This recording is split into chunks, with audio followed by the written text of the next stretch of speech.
Robert, is rock music dead? Depends how old you are. Thanks, I feel a lot better now. TJ, is rock dead? Yes. Good night, everybody. It's been fun. See you later.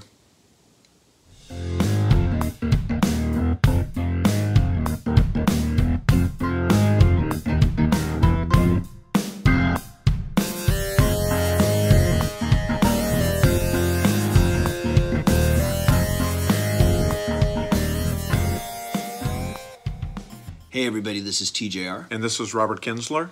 And we're here to discuss a topic that we've both kind of seen circulating on the internet. Is rock dead? Is rock music finally over? Right. And there have been a number of things that people have been sort of pointing to as, this is a sign that rock is dead. This is a sign that rock is dead. You were bringing up Coachella to me before we even started here. Yeah, so as people that have watched the show for a while know, I've been going to Coachella since about 2005. I didn't go this year in 2018 in part because there was very little rock on the bill. Rock, you know, I love all kinds of music, but rock's really kind of at the heart of how I got into music and all that good stuff. So this year you had The Weeknd on night one, you had Beyonce on Saturday night, and you had Eminem on Sunday night. None of them don't think would be confused as rock artists. You know, very far cry from even a Depeche Mode or a Tool or a Paul McCartney or a Coldplay, some of the other great rock performers. And there were some rock artists on the bill, but not too many, except for if you went in the really early part of the day, you know. And the War on Drugs might be and even like David Byrne from Talking Heads performed, but even his music is really kind of almost like a global freewheeling kind of sound. It's not even really, I don't think, very rock oriented now. So that really got me thinking, wow, maybe is all this talk true? You know, Coachella is the most financially successful, influential music festival in the United States, and there's no rock on the bill for the most part. That's quite a strong indicator, in my opinion. A number of people have pointed to the fact that, well, Gibson, of course, guitars, filing bankruptcy. Right. Some people have blamed, mismanagement, but also the fact that people just aren't interested in picking up the guitar and playing rock music. Guitar Center apparently is having some real troubles too. Once again, some blame has gone to how it's been managed, but also the fact that kids just aren't inspired to play guitar. And I've heard a number of discussions, which I'm quoting here, these aren't necessarily my own thoughts, but I feel they're valid points, is that these days of instant gratification, you don't have to spend a lot of time studying the discipline of a musical instrument. You can, with relatively inexpensive computer software, start cutting and pasting loops, arrange them together to create your song, and you can just rap over it.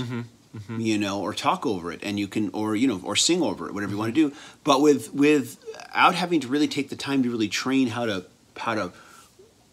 play a musical instrument with some level of proficiency, you can just get right into the fast lane and do that. A lot of people say that a lot of today's hit music sounds very artificial. Very electronic, very cut and paste. Manufactured. It's not completely an invalid criticism. You know, what I'd like to say here is, you think about it, going back to Bill Haley in the Comets and Chuck Berry and Elvis Presley, from the mid to late 50s all the way through, the late 90s, rock and roll was a dominant force, whether it was grunge rock like Nirvana or, harder rock like Metallica, and obviously, groups like Bruce Springsteen and U2 in the 80s, rock and roll was always dominant for this large period of time. And also the release of albums by people's favorite artists, whether it was, Elton John or U2 or Bruce Springsteen, these were major events, with the audiences. I just don't, there has been that kind of, maybe when Adele comes out with an album, but Adele's not a rock artist. But again, it seems like the whole fabric, whether it's rock radio or the way people embrace music, is just different now. Let me back up. We had we had the 50s, 60s, and 70s, where rock is pretty much consistent. The 80s come along. There is a little bit of a takeover of more electronic-driven music, but it still feels like rock. It still feels like rock, right? By and large, yeah. Even like a band like the Cars, they brought in keyboards and stuff. Yeah. But it was still, and I know they came up the late 70s, but there was obviously, they still had guitars that were a prominent part of the music with choruses and riffs and all that stuff that we think of. Even a very pop song. I'm thinking of Susie Q, 80s, Two of Hearts, I think that was the name of the song. Stacey Q, was it Stacey Q? Stacey Q, Stacey Something like Q. that, yeah. Two of Hearts. This is not a rock song. This is a very pop song. But you still had this electric guitar solo in the middle of it. They still had to bring some session guy to play the wild guitar solo in the middle. Exactly. To give it a little bit of a rock edge. So true, yeah. So rock stays pretty dominant throughout the 80s. We had this brief interruption, I think. I don't know did the boy bands come before the grunge bands, or was it the reverse? I think they came after. Well, like 98 Degrees and all that stuff, right? Yeah. And the reason I know about some of these groups is because the Register. Actually, I used to review some of them. You know, like Backstreet Boys and all that stuff. But I'd say that that kind of whole boy band thing, and I don't put Duran Duran in that category at all because they actually were a rock band. They were a band. Yeah, and they were great musicians and they are great musicians. So. Yeah. Yeah, but I mean, as far as what you're talking about, where you think about the singing and the dancing. In the 80s, there was this period where metal went pop. Then the grunge came along and brought it, stripped away the pop, brought it back to rock. Exactly. Basically, Kurt Cobain said to all the spandex-clad pop metal bands, "You're done." Yeah. You know, and we had that brief period where rock really kind of was revitalized. Like Pearl Jam and all the bands that came up. Soundgarden. Yeah. And then, all of a sudden, it changed. We had the boy bands. Right. And we had the diva pop singers. We had the Mariah Carey, right? We had the Mariah Careys, the Christina Aguileras. Yeah, exactly. And who was that one that sang the Titanic song? Oh, Celine Dion. We had the Celine Dion's, yeah. And we had all these. It suddenly went extremely pop again, with no traces of rock whatsoever. Yeah. At the same time, we've had in the background of all of this since the 80s. We've had this emergence of modern country.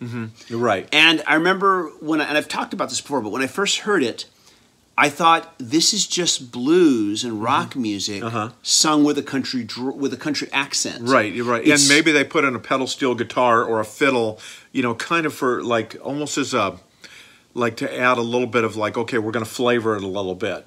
We're going to adorn the music with something that people think of, quote unquote, as country. Yeah. But like you're saying, the way that the songs are constructed for the most part is kind of like pop. It was at the pop rock in the early days. I remember they said this is just blues with a country accent, with a country voice. That's all it is.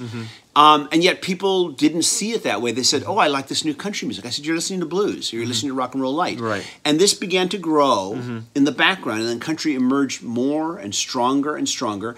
Also, at the same time, during the 80s, hip hop started to emerge and was largely ignored by the mainstream, largely ignored by MTV. Later, MTV would embrace it head on, but largely ignored it. But these two genres of country and hip hop both started to become more and more and more dominant in acceptance, as far as general public acceptance. So this started happening as well.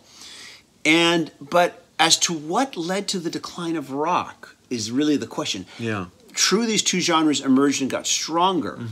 And now they kind of dominate. I looked at YouTube the other day, and I decided to look at trending in music. First, I saw what's trending in hip-hop, what's trending in pop, what's trending in country. I don't know if it was that specific order, but those are the three dominant: pop, country, and hip-hop. Okay. What's trending in R&B, what's trending in Latin, what's trending in world music, and rock came down the list about 6th or 7th. Wow. Which I thought was wow. That's amazing, isn't it? How far... I almost thought, how far the mighty have fallen. Yeah, exactly. But it was like, wow, that was really kind of like revealing to me. Yeah. And I think, and we've touched on it, but you're right. But now, because there's been such a, I think the Coachella was obvious because even the majority of people that listen to music in the U.S. don't actually get to Coachella. There's 2 weekends. It's 150,000 people a day now or something. There's 300 plus million people. But Coachella has a very influential impact, I think, on especially on a lot of the young demographic that people would hope, like the new generation of listeners coming up. And the fact is, if they go to Coachella and they only come at night, they're not getting any rock. So what's happening? So even, so I do. It seems like it's kind of like a thing like the chicken and the egg. What, how are people going to get introduced to the energy and kind of the rebellion and the protest that's always been part of new rock and kept it so vital and vibrant, and you just don't know what the future is, right now, outside of, people that just get discovered on their own. Maybe their parents play it for them or something and then they fall in love with it. But like you're saying, if they're not picking up a guitar, playing a drum kit, if they're not hearing it on pop radio, there's nothing that's certainly inspiring them, because in spite of the internet, in spite of YouTube, in spite of streaming services, it still seems to me that the majority of how most people discover new music is still terrestrial radio. Terrestrial radio is dominated by pop, hip-hop, and country music. Right. It's I would still agree with very that. dominated by those three genres. Exactly. And there doesn't seem to be any dominant rock music genre. And we have talked in the past about, what's happened to blues music. There's no blues music radio format. No, there's not. Yeah. It doesn't exist. And maybe if it had, then blues might have gone very pop commercial, the way country has. I hear songs by country artists all the time that I still say, this sounds more like a pop song than a country song. Right. But they're calling it country. They call it country, yeah. And Taylor Swift, I think, totally cemented that because she was thought of as a country artist. You hear at least the new Taylor Swift. She's she's not even she's not even country now. There's not even a remote hint of country anymore. She's totally pop now. And she very successfully transitioned from country to pop without losing her fan base. And I think Shania Twain's most recent album, I mean, you listen to that, it really, for the most part, sounds like a pop record. For the most part. Yeah. I mean, it there's element not to repeat myself, but there are elements of country music on it, or what you would think of as country music. But to compare that with like with Dolly Parton's old recordings and things like that, it's very significantally different than that kind of music, almost to where you would call it a separate genre. And like you said, it flows much more naturally into what I'd call as pop, Something that I think, as you're talking about this, that's occurring to me is, did rock's identity get stolen to a certain extent? You listen to, like we said, we've talked about how so much of the modern country sounds pop, and how in the early days of it, I recognized how blues it sounded, or just, rock and roll light it sounded. If we listen to what a lot of the more Americana rock and roll that came out in the 70s, like the Eagles, I'm trying to think of some of the bands, like Leonard Skinner. Right, yeah. What would they refer to as country rock? Yeah. If that music had come out today, it would be considered modern country. It would wouldn't be. even be considered rock anymore. That's right. To a certain extent, did rock get some of its identity stolen? And let me ask you this. How do we define rock music? Do we define it just by guitars? I think you think of as guitar, bass, and drums, and then obviously it might have piano in it. It might, might have harmonies, but it might not.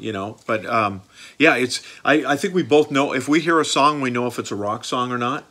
But a little bit trickier to say define it. Let me ask you: are the Beatles pop or are they rock? Both. Yeah, they're both. They're both pop and they're rock. Pop and they're... I think it comes down to a certain extent to how we're defining it now. Rock started out as this kind of merging of blues and country. That's right. Into this genre called rock and roll. It's often been said that country and blues are kissing cousins, but it became rock and roll, and it was very narrowly defined. I think mostly during the 50s, but with the 60s, it really started to expand. Rock became this genre where we adopted other influences and moved it into rock. And you could use the Beatles as a good example, where they adopted classical music influences, where they adopted influences from of swing music from the 1940s, influences of Indian music, but you adopted all into rock music. Exactly. And many rock artists did exactly that. The blues might be the starting point of it, but then they start adding other elements into the blues, like Led Zeppelin adding Indian music into their blues influence of what they're doing.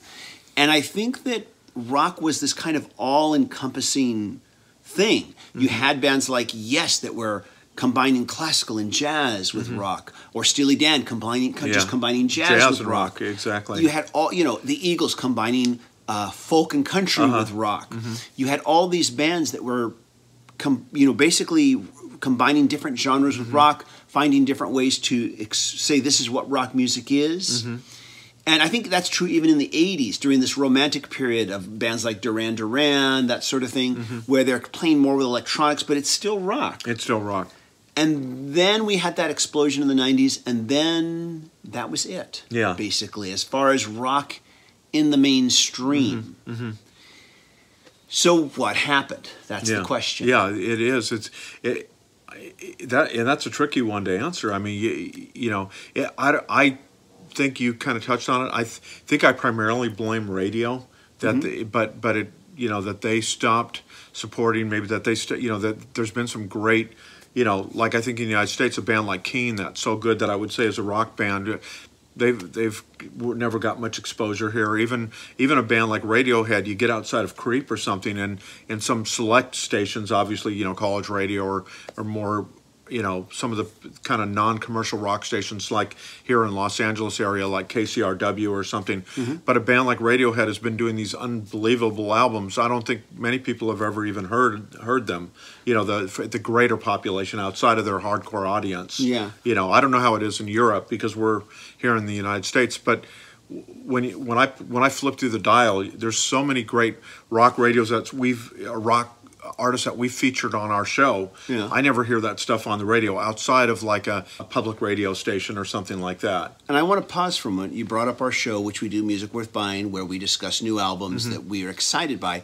To watch our show, you'd think that rock isn't dead, because we find albums all the time. And we don't just cover rock, of course. We've covered other genres, We've covered albums that we think are worth noting and talking about. You wouldn't think there was any shortage of great new music. And in fact, I did a video just recently where I said called a new golden age of music. That this year has been incredible. I think for me, mind blowing. I couldn't agree more. Yeah, we're finding all these great albums, but of course they're not on the radio. They're not on the radio, exactly. Let's talk about radio for a moment.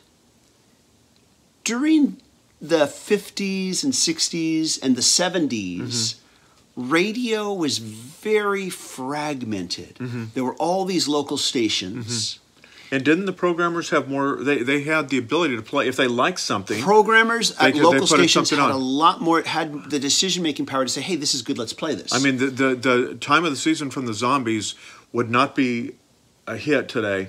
If one, and I forgot the name of the DJ, but some DJ... Stairway to Heaven wouldn't be a hit today. The Zombies had already broken up, and he started to play that song, I think, in '69. The Odyssey and Oracle had come out. The band had already broken up, and then that became such an iconic song on such an iconic celebrated album. After they broke up, because one radio station probably picked up on it. Was able to pick up and play it. I don't think that kind of freedom exists as much today. It's impossible because, like we said, these were all individually run radio stations across the United States. Exactly. Where the program director at one station could say, "Hey, this song's great. Let's play this." I do want to stress something. Payola existed during this time period. Payola was used quite heavily to get a record started. If you watch, a great example is that movie, bio-documentary they did about Johnny Cash, where, after they record Johnny Cash's first single, they slip the DJ $50, $20 to play the record. But that might get them to play the record, but the song had to be good. And if the song was really good, the DJ was just going to, let's just keep playing this. Or the program director would say, this is a great song. Let's just keep playing this. A song starts to generate buzz in one rural area, one local area, and then the radio stations next door in the other area say, "Hey, that song is generating a lot of buzz. We don't want to be out of the loop or appear like we're not with it. We got to start playing it too." And you could do a little bit of payola. And I'm not saying payola was good, but this is how it was done. You could use a little bit of payola to kind of get the ball rolling, get it started, and then if the song was really good, other stations would start to pick up on it, and it would eventually grow. This doesn't happen now because most of the radio stations in America have been, since I think probably I'm thinking the mid to late 80s, 90s, somewhere around there, started being owned by just a handful of major media corporations. Okay. And I think it's maybe 3 to 4 media corporations that own all the radio stations in America. And so these decisions are now made from one central location. The decision for hundreds of radio stations is done from one location. Throughout like the 90s and the 2000s, payola still existed. It was called promotional dollars. And it also existed in the form of gifts. Many pop artists at the time, got their records played because they gave people in higher executive positions free vacations, cars, that sort of thing, and that's how these records got played. You could no longer just slip $50 or $20 to the DJ, hey, play this song. You had to have hundreds of thousands to millions of dollars to be able to get your song played. And so it became a totally different ballgame. So that's one thing that happened in radio, is the consolidation of media to where it's all being run by just a few companies, a handful of companies. So you can't grow in your local market. It's very hard to do. The other thing that happened with radio is during like the late 60s, 70s, there was this period of the dawning age of FM radio. First you had AM Top 40. Right. Then FM radio came along, and I remember, like, for instance, here in Southern California, we had a station called KMET, where the DJs programmed the music themselves. They decided what would get played. It was based on their tastes. And you had DJs with good instincts about music. Right. And they were the ones that brought in bands like Pink Floyd and Led Zeppelin that would never get radio airplay today. Stairway to Heaven would not be a hit on the radio today if it came out. No way would it be a hit Not a today. chance in hell. But to create an audience for something that new and unique if it came out today, no, it's just not going to happen. Exactly. Now, the other thing, of course, that happens is that eventually FM radio got taken over by program directors who said, okay, we want to get the most from our advertising revenue, so we've noticed that people stay tuned in if we play these songs versus these songs. So we play less of this, more of this. We start narrowing the playlist down. DJs don't have the ability to choose what they want now. It's decided by a program director. I'm going to tell you what to play. And little by little, that becomes more streamlined. Nowadays that's evolved into classic rock radio stations where they're playing the same 10, 15 classic rock songs all day long. I know. Drives you crazy. That's why I stopped listening over a decade ago. I stopped listening to terrestrial radio. Do you think there's a way for rock to regain its footing in society? I do want to, what do you think? Are you optimistic at all? I don't know if I'm optimistic, really. Especially as we talk about this. I think, to me, radio is the key. To me, radio is this very important key. And radio is, like I said, the other thing that happened with radio is that radio is playing it very safe. You can't blame them to a certain extent. They need to make advertising dollars, so they're sticking with songs that they know. They're sticking with the same 5 or 6 songs, 10 songs, because they don't want people to tune away. And if they put new stuff on, it has to sound like what they've already been playing. It can't sound too much different. So this encourages record labels to say, well, if we want to get on the radio, we've got to sound like everything else. And this has made it more and more generic. So that's why I think we hear this a lot of artificiality, a lot of generic homogeneity, and a lot of on like pop radio, on country radio. And I can't speak for hip hop. I think hip hop, while I don't always understand it, I think I only understand 10% of it. Hip hop, I have to at least say, well, at least it's different, even if I don't get it. I know Roger Daltrey recently said that rock artists don't have anything useful to say anymore. It's the hip-hop people that are actually saying something, that are actually being rebellious, that are actually, challenging things. It's hip-hop is where that's happening. But as far as what are the chances, to me, the music's there. We hear good rock and roll all the time, and we expose it on our show all the time. We talk about it. Unfortunately, not enough people listen.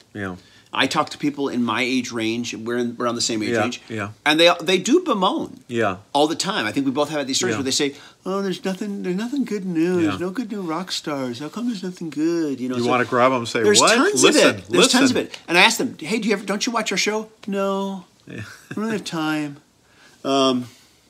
I know. I have a couple friends that that even back in the day I played in bands with, and they're not open at all to new music, and it shocks me. It's like, come on, there's really good. I mean, I love the old Zeppelin and the Beatles albums too. I mean, I love that stuff, but there's good stuff today. Yeah. I mean, I know, over the next week or two, we're going to be shooting more episodes. We're going to be talking about some of the new, rock-minded albums that have come out, and these are fantastic. You know, I mean, but I think to a certain extent, where it's gone wrong is one, of course, media coverage. Number one, just radio, abandoning it. Record labels abandoning it or not promoting it because they've got to get on the radio. So they've got to kind of go along with what radio is saying. It kind of goes back to that. And three, I think rock has lost some of its identity. Some of its identity has been stolen by country. I've listened to now country has continued to evolve, but while it no longer has that, there is still some of that pop country music out there. I don't feel I hear the rock and roll light as much anymore, but I do hear genuine blues influenced rock and roll, even funk influenced rock and roll under the label of country. I know. And I'm hearing artists that are doing really good music, really authentic music with good players, good songwriters. The only thing is there's a slight country accent to their voice, a slight country drawl to their voice. And I really feel like a lot of these artists are saying, we can't, the only way we're going to get on the radio or get a record deal is if we call ourselves country. And our music is roots enough sounding that we can call it country. And so therefore they call themselves country. That's interesting, yeah. And I don't know if they deliberately sing with a country accent. Maybe they do, maybe they don't. But you need that country drawl in your voice to make it country. And I don't know, like I said, what really defines country anymore. But country has kind of become now this genre where, let's take a little bit of pop, let's take a little bit of soul, let's take a little bit of rhythm and blues, and add it to our country. And now it's and it kind of country has kind of become this thing. The only thing that country can't seem to do is it can't say, let's take these heavy, distorted, angry electric guitars. I think that would be pushing it too far. Although it comes pretty close sometimes. It does. Even then I hear it coming pretty darn close. Yeah, I know. I've got, even like when I've gone to the Stagecoach Festival, some of the bands that have played on stage where they've, times like when the guitar solo come in, it's like you almost think that it could be guitars for a heavy, like a Guns N' Roses type approach. And it is funny live, and it gets a crowd going because, like you said, I think a lot of the audiences, they're not looking for Johnny Cash country. That's not, if you can mention Johnny Cash in the song, but sounding like Johnny Cash is like the furthest thing from what these artists want to do. Not to knock anybody, but but like you said, there's definitely been a metamorphosis. And I'm not knocking them. I'm hearing a lot of good music coming out of the country genre these days than I've ever heard before. A lot of great stuff. But I'm also hearing artists that are doing the same kind of music, but they're not singing with a country drawl. And therefore, country radio will not touch them. They are considered Americana instead. Yeah, they're instead of Americana, or they're just considered rock. Yeah. That's all they're considered.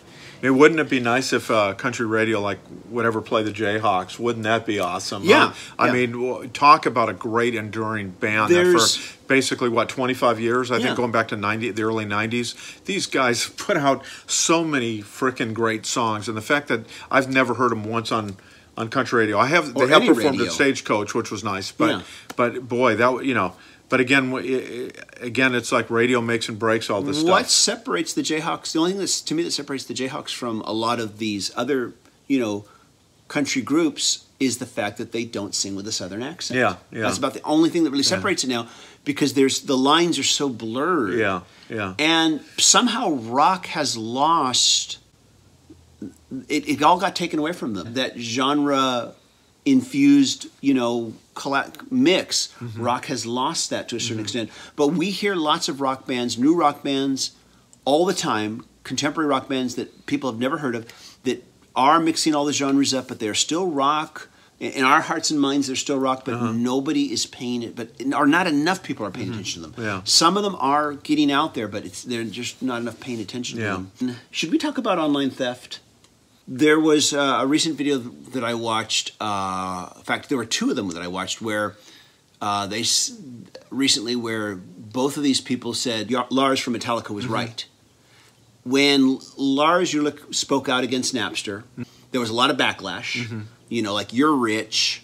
You know what? You can't buy another diamond-studded swimming pool. Yeah. I saw a video by one YouTuber who talked about all these. He was into the heavy metal genre, but he talked about all these heavy metal bands that have said, we're calling it quits.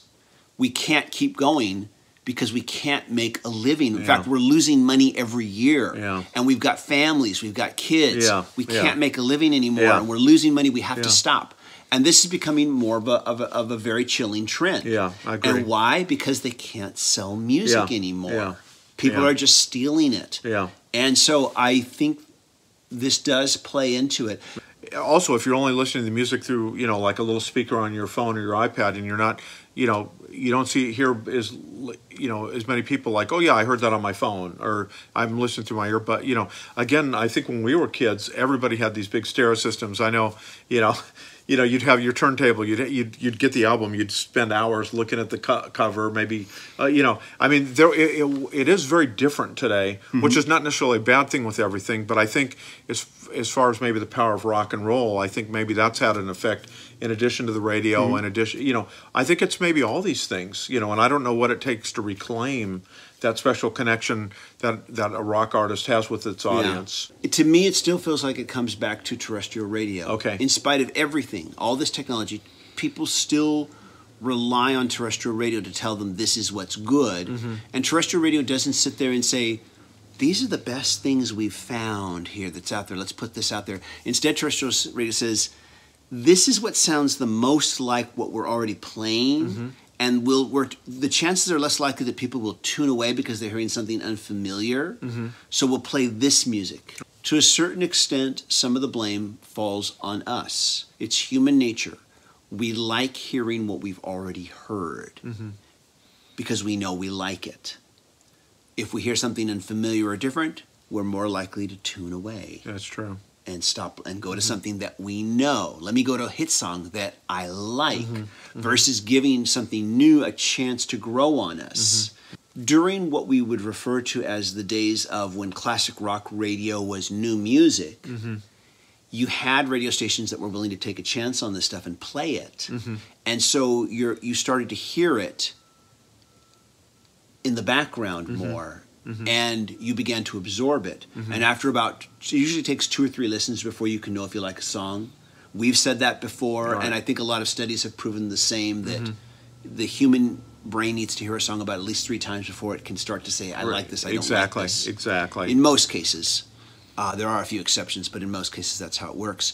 And also there were less choices during those time periods. When we look at the 50s, the 60s, the 70s, even in the 80s, and even in the 90s, a lot less choices as far as media. We didn't have the internet. We didn't have all these streaming services. During the 50s, 60s, and 70s, we didn't have cable TV. Right. But our choices have expanded and expanded, and there's a lot more distraction now. So there's also less time to discover. Yeah. It's so true. I mean, yeah, the good points. I think over the course of this discussion, I think we've touched on a lot of things, and I think there's pretty much everything we've said is accurate. Like it could play a part. Like you're saying, radio is a big part of it. The number of choices we have.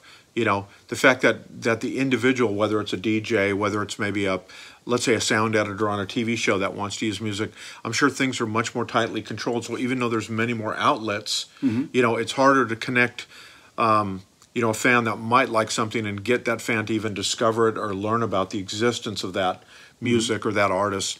And in a way, that this diversity has almost made it more of a challenge, to discover. Unless you're like someone that goes to music festivals all the time, or you just do a lot of reading.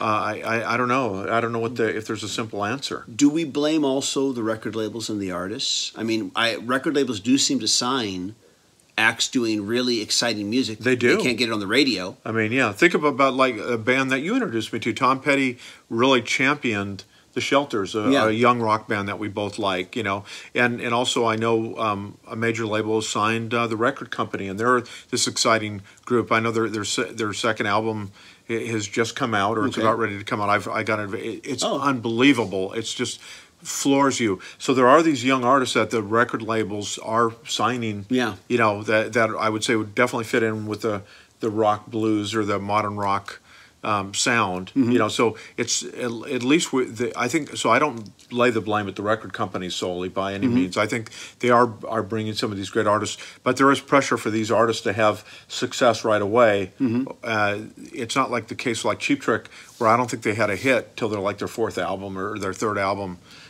So you know, if Cheap Trick, their self-titled album, was great, but it didn't do anything. In today's world, they would have been dropped from the record label after that album. And that means we flopped. wouldn't have gotten Surrender. Yeah, we wouldn't have gotten Surrender, Dream Police, or Yeah. you know, Lap of Luxury. Any of these great multi-platinum albums that came, those would have never been unleashed on the world. You know.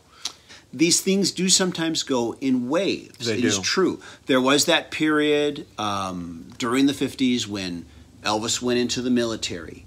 It was the day the music died. Yeah. You know, you had Richie Valens, the Big Bopper, And Buddy Holly. Buddy Holly all die in that plane in that crash. Yeah. You had the scandal with Jerry Lee Lewis, and for a moment, rock seemed to have waned. Yeah. And it was taken over by the Pat Boones and the pop singers. Yeah. And it seemed to have died, but then Britain, the discovery of blues in the UK led to the British rock invasion, and that began to reinvigorate everything again. And that went on pretty strongly through the 60s and the 70s. Yeah. You know, like I said, there are these moments when we've had moments like this where there's been a waning for a brief period, but it seems like we've had this wane coming for quite some time now, and that I don't see any signs of it changing soon. Yeah. To be honest, I really don't. Yeah. Well, I hope something happens, and I'm not a soothsayer where I know what the answer might be, but I sure hope something turns around, because rock is, you know, it's been such a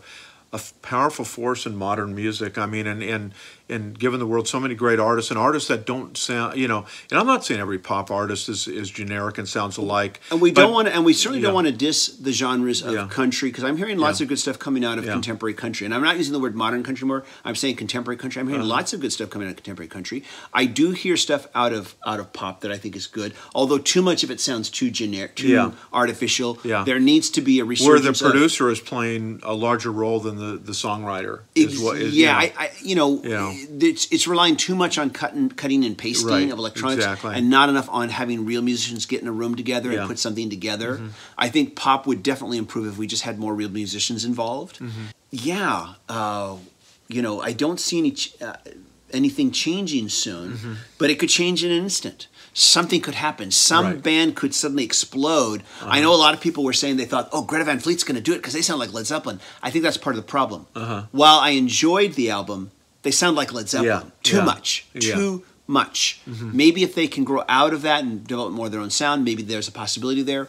But I think it's going to take something else to really jumpstart things, and make it happen. Yeah. Who knows what it would be? I don't know. I just hope that I want to be there when it happens. I want to. Hopefully, maybe we'll get a chance to hear it first. Yeah, Who knows? I hope so. We're always keeping our ear to the ground, trying to find new stuff. We definitely are. You never know. What's going to happen. Yeah. But let's see. What are your thoughts on this? Are we done? I think we're done. Okay. I'm sorry. I got premature. No. I'm anxious to see what kind of feedback and what the viewers have to say. What are your thoughts on this? Yeah. What do you think? Share with us everything, good and bad. Just keep your comments respectful. At any rate, though, just tell us what you think. We're really curious, and let's see what the future holds. Yeah. You know, we'll all be listening, I think, right? Yeah, we'll all be listening. Bye, everybody. See you later.